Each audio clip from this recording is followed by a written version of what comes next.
Thursday night டின்னருக்கு சப்பாத்தி பண்ணலான்னு plan பண்ணிட்டேன். ஆனால் சைடிஷ்காக எதுவுமே கிடையாது. நான் சென்னா ஊற வச்சிருந்தா கூட சென்னா கிரேவி மாதிரி பண்ணியிருப்பேன். சென்னாவும் கிடையாது. வீட்டில் மஷ்ரூம் அந்த மாதிரி எதுவுமே கிடையாது. மீல் மேக்கர் மட்டும் தான் இருந்துச்சு. அதை வச்சு மீல் மேக்கர் கிரேவி மாதிரி பண்ணிடலாம் அப்படின்னு சொல்லிட்டு அதை ரெடி பண்ணிட்டு இருந்தேன். வெஜ் சாப்பிட்ற ஃபீலே இருக்காது. டோட்டலி நான்வெஜ் ஃபீல் தான் இருக்கும். நல்லா டேஸ்ட்டாக இருக்கும். நான்வெஜ் அந்த மாதிரி எதுவும் இல்லாத டைமில் எனக்கு அடிக்கடி கை கொடுக்கறது இந்த மீல் மேக்கர் மட்டும்தான். ஸோ ஃபஸ்ட்டு எடுத்துக்கணும் மீல் மேக்கரை ஒரு சுடு தண்ணியில் போட்டு நல்லா பாயில் பண்ணி எடுத்து வச்சுக்கணும். அதுக்கு ஒரு பக்கம் ஆறட்டும். ஆறினதுக்கப்புறம் நல்லா பிழிஞ்சு எடுத்துக்கணும். பெரிய சைஸில் ஒரு 4 வெங்காயம், அது கூடவே மீடியம் சைஸில் ஒரு 3 இல்லை 4 தக்காளி எடுத்துக்கோங்க. அது கூட காரத்துக்கு ஏற்ற மாதிரி ஒரு 3 பச்சை மிளகாய் எடுத்துக்கோங்க. வானல்ல ஸ்பைசஸ், பிரியாணி ஸ்பைசஸ் என்னென்ன போடணுமோ எல்லாத்தையுமே போட்டுட்டு நம்ம கட் பண்ணி வச்சிருக்க வெங்காயம், தக்காளி, பச்சை மிளகாய் அதையுமே எல்லாத்தையும் போட்டுட்டு கொஞ்சமாக இஞ்சி பூண்டு பேஸ்ட் அதையுமே போட்டு நல்லா வதங்கினதுக்கு அப்புறமா ஒரு 5லேருந்து 6 பல்லு முந்திரி ஆட் பண்ணிக்கோங்க. ஒரு ஸ்பூன் அளவுக்கு மிளகு, 1/2 ஸ்பூன் அளவுக்கு ஜீரகம், அது கூடவே உப்பும் போட்டு நல்லா மிக்ஸ் பண்ணி நல்லா வதக்கி விட்டுக்கோங்க. வதங்கினதுக்கப்புறமா நான் அதை எடுத்து ஒரு சைடில் வச்சுட்டேன். நல்லா ஆறட்டும். அதுக்கப்புறமா நம்ம பேஸ்ட்டாக அரைக்க போகிறோம். ஸோ சைட் பை சைடில் வந்துட்டு நான் சப்பாத்தி மாவுக்கும் நல்லா மாவு பிசைஞ்சு எடுத்து வச்சுக்கிறேன். மாவு பிசையும் போது உப்பு போட்டுட்டு அது கூடவே நல்லா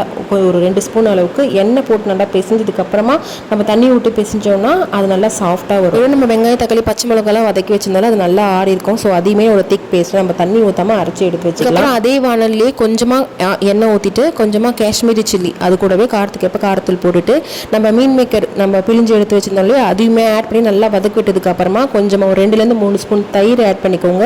கொஞ்சமாக ஒரு கரம் மசாலா, 1/2 ஸ்பூன் அளவுக்கு கரம் மசாலா, 1/2 ஸ்பூன் அளவுக்கு சீரகத்தூள் அதையுமே ஆட் பண்ணி நல்லா வதக்கி விட்டுட்டு லாஸ்ட்டாக நம்ம அரைச்சி பேஸ்ட்டாக எடுத்து வச்சிருந்தோம் இல்லையா, அதையுமே ஆட் பண்ணிட்டு தேவையான அளவுக்கு தண்ணி ஊற்றி நல்லா கொதிக்க வைக்கணும். தெரிக்கும், அதெல்லாம் க்ளோஸ் பண்ணி விட்டுட்டு நல்லா கொதிக்க வைக்கணும். ஒரு 10 நிமிஷம் அளவுக்கு மீன் மேக்கர் நல்லா வேகணும். ஸோ அதுக்காக கொதிக்கிற டைமில் நான் சப்பாத்தியுமே போட்டு ரெடி பண்ணி வச்சுட்டேன். அதுக்கப்புறம் நல்லா கொதிச்சு நல்லா வாசமாக சூப்பராக இருக்கும். ஸோ அதுக்கப்புறம் நீங்கள் மேலே கொத்தமல்லி இருந்தால் கொத்தமல்லி கார்னிஷிங் பண்ணிக்கோங்க. அப்படி இல்லைன்னா நம்ம கஸ்தூரி மேத்தி கூட பண்ணிக்கலாம். அதுவுமே ரொம்ப ஃப்ளேவரியாக நல்லாயிருக்கும். ஃபைனலி சப்பாத்திக்கு சூப்பரான சைடிஷ் ரெடி பண்ணியாச்சு. குயிக்காக முடிச்சுட்டேன். அதுமாரி உங்கள் வீட்டில் ட்ரை பண்ணி பாருங்கள். கண்டிப்பாக எல்லாருக்குமே ரொம்ப பிடிக்கும். நான்வெஜ் ஃபீல் தான் இருக்கும். எந்த ஒரு டிஃப்ரென்ஸுமே இருக்காது. அவ்வளோ டேஸ்ட்டாக இருக்கும். கண்டிப்பாக ட்ரை பண்ணி பாருங்கள்.